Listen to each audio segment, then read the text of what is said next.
Ha culminado la segunda ronda, la segunda vuelta para elegir presidente en Colombia, con el resultado que ya todos conocemos. Gustavo Petro es el nuevo presidente de Colombia. Pero estas elecciones nos han dejado varias lecciones que esperemos que se puedan aplicar en el futuro para las próximas elecciones, ya que son lecciones importantes y lecciones que derivarán inclusive en ahorro de recursos para los colombianos. Esos recursos que se destinan en este momento a las elecciones podrán ser redestinados a otros rubros que favorezcan a la población colombiana y sobre todo a la población más desprotegida. Tengo aquí varios apuntes, entonces comencemos con las lecciones que nos ha dejado esta segunda ronda presidencial. Por supuesto que habrán cosas más nuevas, habrán cosas que no menciono aquí y que no he tenido en cuenta, pero si quieren contribuir para que esto sea más enriquecedor, pueden escribirme al canal diciéndome sus opiniones y sus aportes y con mucho gusto en otro video ampliaremos esta visión. Entonces, comencemos con las lecciones que ha dejado esta segunda vuelta. Primero que todo, la lección tal vez más importante para la economía del país es que las campañas políticas pueden ser mucho más baratas que las que se han dado hasta hoy en día. El ingeniero Rodolfo Hernández aprovechó al máximo las redes, no se desplazó tanto a debates y a plazas públicas y miren la campañota que hizo. Estuvo muy cerca de lograr el primer lugar en esa campaña. Lo importante también de esa campaña fue que con muy escasos recursos económicos comparado con la otra campaña, logró hacerla eficaz, logró hacerla que llegara al público y ya vemos que no todo es dinero para hacer una campaña efectiva, para hacer una campaña impactante, para hacer una campaña que cale en el público. Entonces, la primera gran lección que nos deja esta campaña es que se deben optimizar y aprovechar los recursos que se tienen a disposición y ello redundará en una economía de las campañas. ¿Esto qué implicará? Que dichos rubros se podrán destinar a otras renglones del presupuesto con destino a la población colombiana y a su beneficio. La segunda lección que nos deja es para qué sirven realmente las encuestas. En la primera ronda se pifiaron y en la segunda ronda también se pifiaron. En la primera ronda daban por descontado que Fico llegaría a la segunda ronda. En la mayoría, si no en todas, las encuestas se dijo y se difundió a los cuatro vientos que Fico llegaría a la segunda ronda. Sin embargo, esto no sucedió así y la sorpresa la dio el ingeniero Rodolfo. ¿Esto qué implica? ¿Se hacen bien las encuestas? ¿Tienen sesgo las encuestas? ¿Se formulan las preguntas adecuadas? ¿La población o el universo de las encuestas es indicativo o es significativo para que las encuestas tengan un reflejo de la realidad?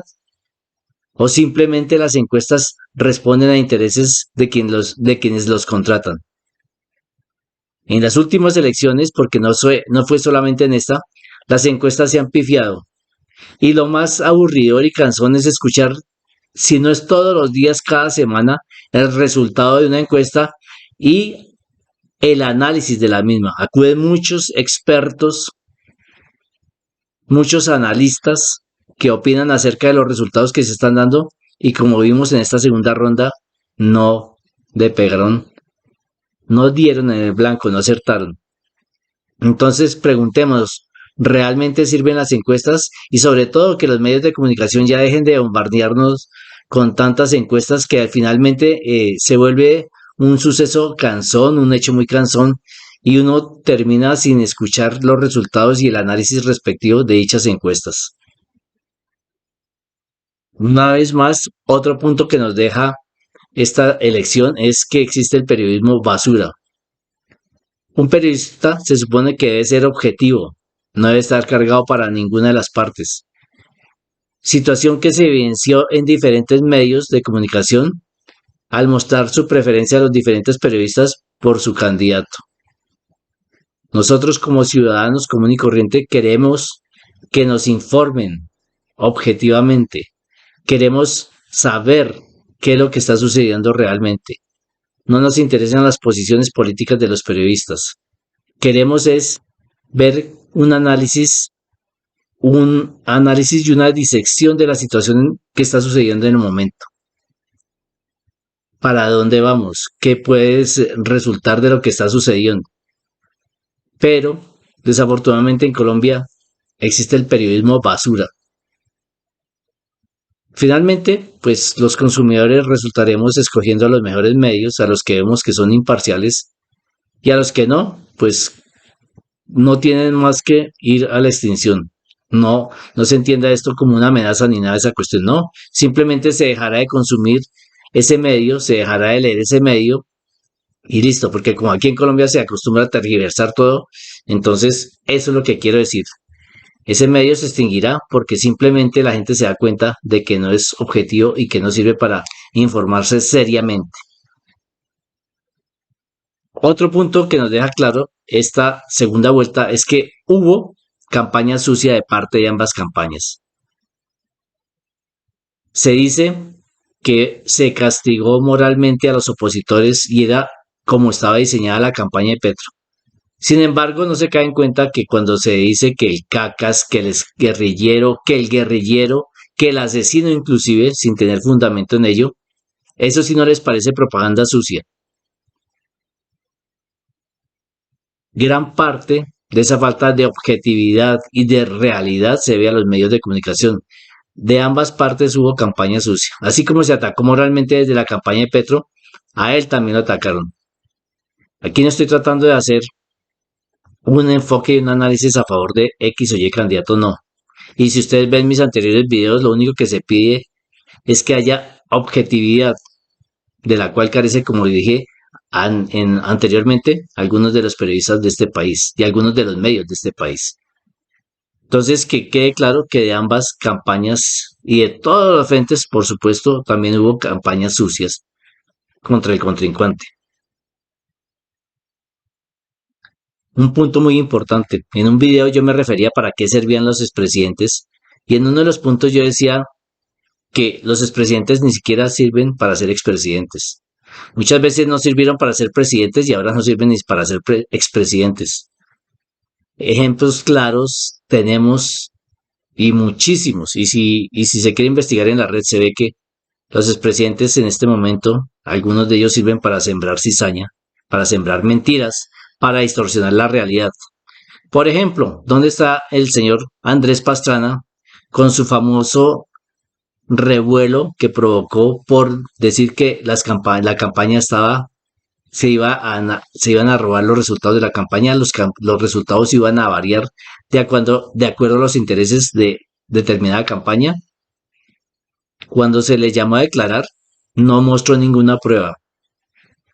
Cuando hace alaraca a este señor, sale a los cuatro vientos y los medios tienen la culpa también de esto porque a los cuatro vientos pregonan y amplifican las declaraciones del señor Pastrana.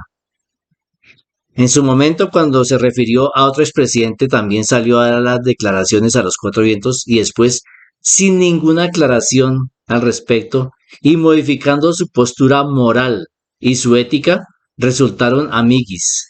En este caso también sucede lo mismo. Sale a pregonar que va a haber robo de las elecciones y después, en este momento, no se ha escuchado su pronunciamiento, el cual debería ser obligatorio porque así como es capaz de difamar, debería rectificar. Ahora, no solamente los expresidentes se valen de estas argucias para no estar para cuando no están de acuerdo con una posición, fijar su posición. Senadores, senadoras como María Fernanda Cabal que también pregonaban que se iban a robar las elecciones, ahora no dice nada al respecto y sin embargo sigue vociferando con respecto a su posición política. ¿El país de verdad merece esta clase de políticos? La política en este país debería tomarse más seriamente y deberíamos elegir representantes serios que no jueguen con la verdad y que no aprovechen su puesto y su poder para difamar mentiras. Es más, a esta clase de políticos se les debería exigir que fueran honestos, que dijeran la verdad, que fueran objetivos. Estamos en mora de exigir esto de nuestros representantes.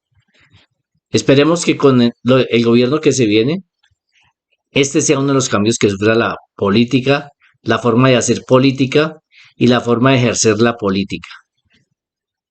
Debemos empezar a descalificar a los politiqueros que siempre han existido.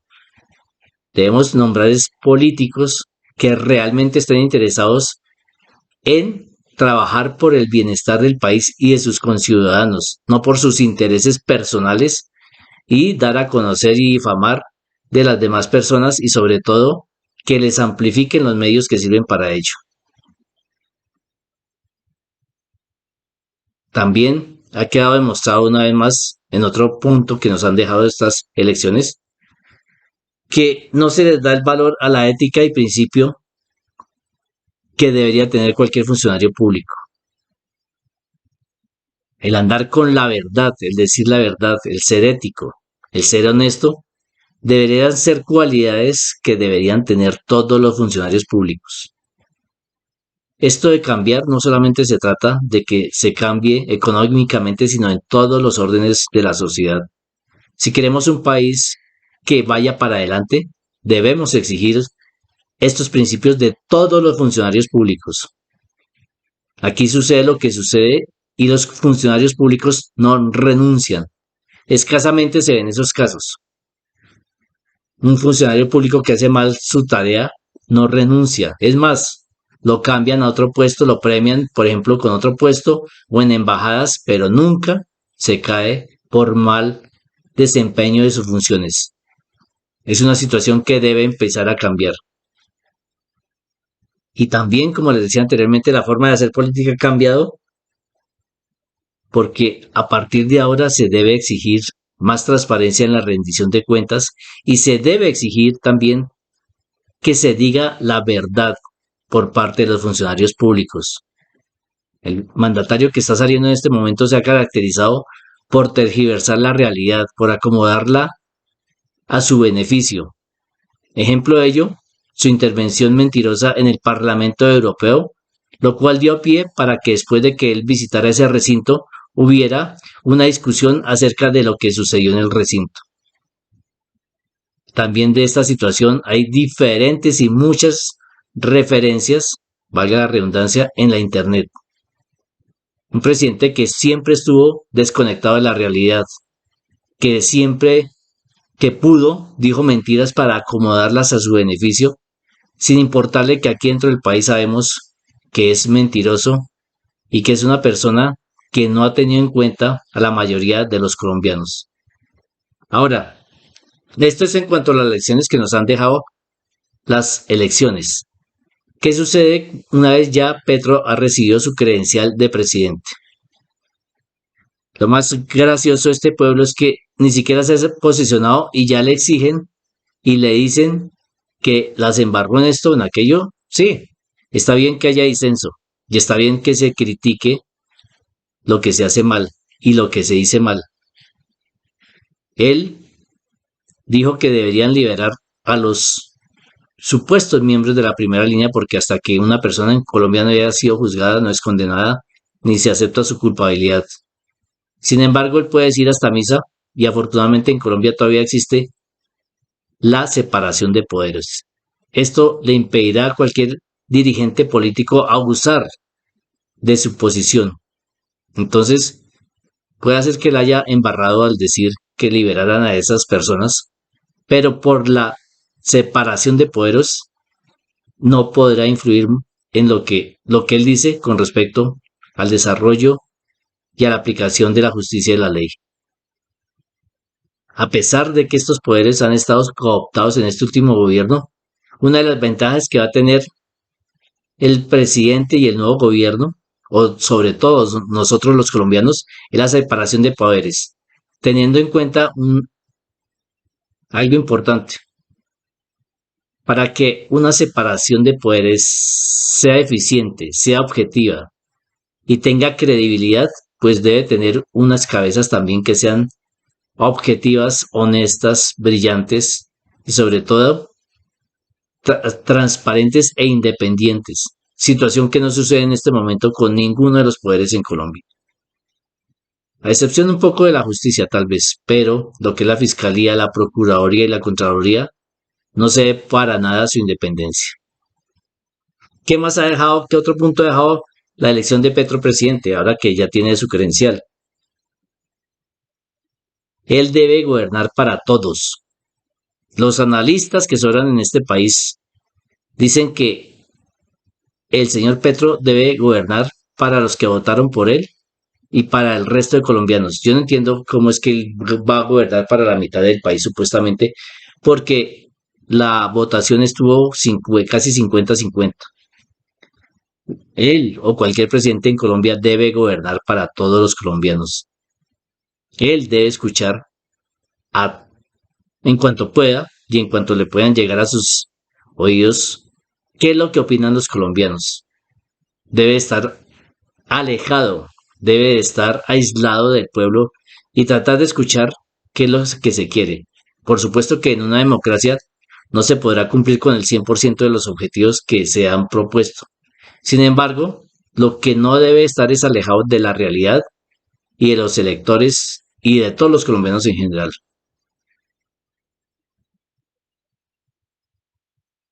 Ahora, se ha presentado el famoso susto económico. Una vez subido Petro, una vez elegido Petro, anuncian la debacle, anuncian que el sistema económico va a irse a la ruina y nos va a arrastrar con él a todos los colombianos. Por lo menos déjenlo gobernar, déjenlo ejercer la presidencia. Hay unos personajes que se han declarado en oposición. ¿Oposición a qué? Si todavía no ha empezado a gobernar. Aquí la oposición debe ser constructiva y no debe ser para joder al presidente. Un ejemplo claro de cómo han jodido los del Centro Democrático, que tuvieron 8 años para joder al antiguo presidente y cuando una vez tuvieron el poder no fueron capaces de hacerlo bien. Entonces se requiere la oposición, por supuesto, pero una oposición constructiva. Y yo me imagino que si él va a hacer proyecto para beneficio de los colombianos, ¿cómo se va a votar en contra de eso? ¿Qué oposición se va a hacer ahí, por ejemplo? La oposición debe existir para que se respeten las instituciones, las leyes y la constitución. Si se va a usar de eso, ahí debe ser clave la oposición. Pero no ha comenzado y ya hay oposición. Que quede claro, no es que no se está diciendo que no vaya a haber oposición, no. La oposición debe ser objetiva, ética y sobre todo debe ser constructiva, no destructiva. El Centro Democrático, después de 8 años de estar jodiendo, cuando tuvo el poder, le quedó grande. Por eso es que se dice que Duque fue el principal promotor del triunfo de Petro. Lo hizo tan mal que también el pueblo en parte le castigó por eso. Ahora, anuncian que la debacle económica, que se va a cambiar el modelo económico cuando él no ha comenzado a ejercer. Con un agravante, las aves de mal agüero pueden crear pánico económico. Eso es, eso está castigado inclusive por la ley. Cuando usted dice que va a haber una debacle, todo el mundo en este país, como ha sucedido, nos vamos del país porque va a comenzar el comunismo, va a comenzar el socialismo, cuando muchas de las veces la gente no conoce ni ve la diferencia entre el comunismo y el socialismo. Sin embargo, es tanto el temor que le han infundido que algunos han dicho que se van del país por el triunfo de Petro. Eso es crear pánico económico. Eso también permite que la inversión extranjera no llegue. Al haber tanta desconfianza del nuevo presidente, la inversión económica por supuesto que se detiene. Nadie va a arriesgar su capital en un país donde se dice que va a cambiar el modelo económico. Las aves de mal agüero están auspiciando este comportamiento. Esto también se debe tener en cuenta.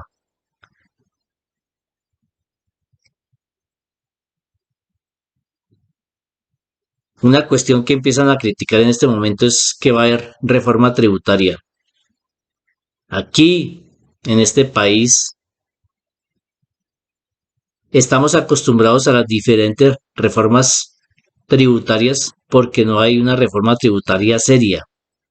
No hay una gran reforma que recoja todo lo que se necesita, que tome en cuenta todos los aspectos económicos del país, para que cada año no estemos o cada 2 años estemos bregando con una reforma tributaria.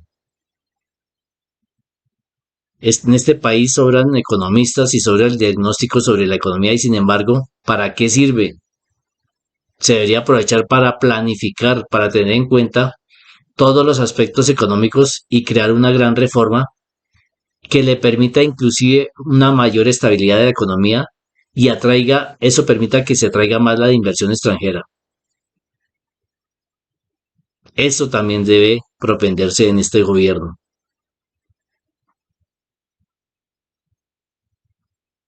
Todo el mundo dice que este presidente ha prometido muchos cambios, que ha prometido cambios, y que si no se van a dar entonces se sentirán frustrados sus electores, sin tener en cuenta que siempre nos hemos sentido frustrados en todos estos gobiernos porque inicia un gobierno con una esperanza y todos terminamos decepcionados, o sea que si en este gobierno no pasa nada, terminaremos igual que en todas las elecciones, desilusionados.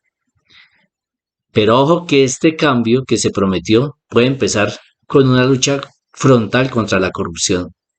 Si esta se da, nos podremos dar por bien servidos en nuestro voto porque nunca nadie ha luchado frontalmente contra la corrupción.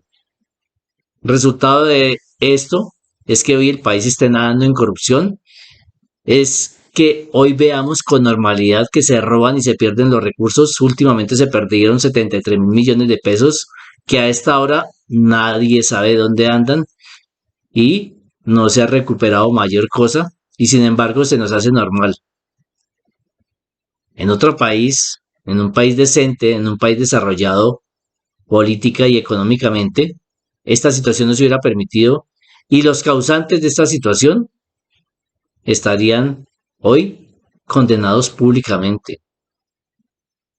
El presidente en su momento dijo que se iba a recuperar hasta el último peso, va a acabar su gobierno y vamos a ver cuánto se recupera.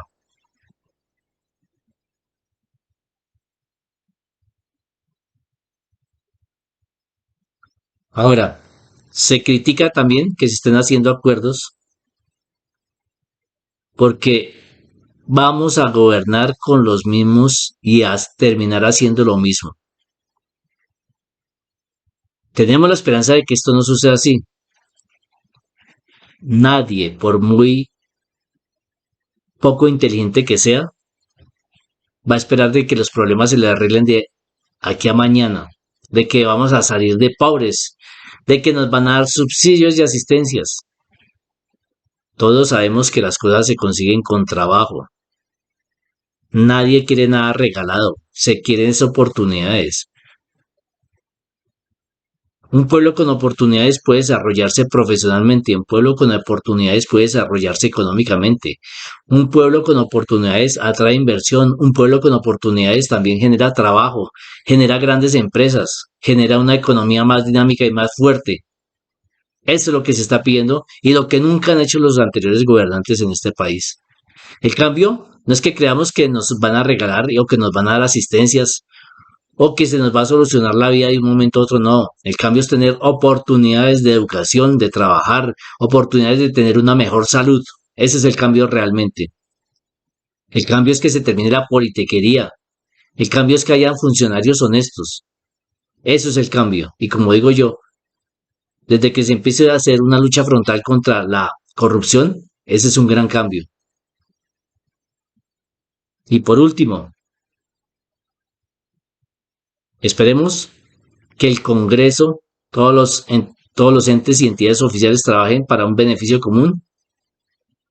Esperemos que el nuevo presidente tenga las ganas de sacar este país adelante y sobre todo que trabaje por su gente, por la gente del país, para que el día de mañana tengamos oportunidades, para que el día de mañana podamos vivir realmente en una democracia. Cuando se votó por él, nadie pensó en destruir el país ni en que se iba a acabar. Lo que se quiere es que al final de este gobierno haya una democracia más fuerte, más sólida. Y lo que se quiere es que realmente los gobernantes gobiernen. Eso es lo que realmente esperamos de este gobierno. Gracias.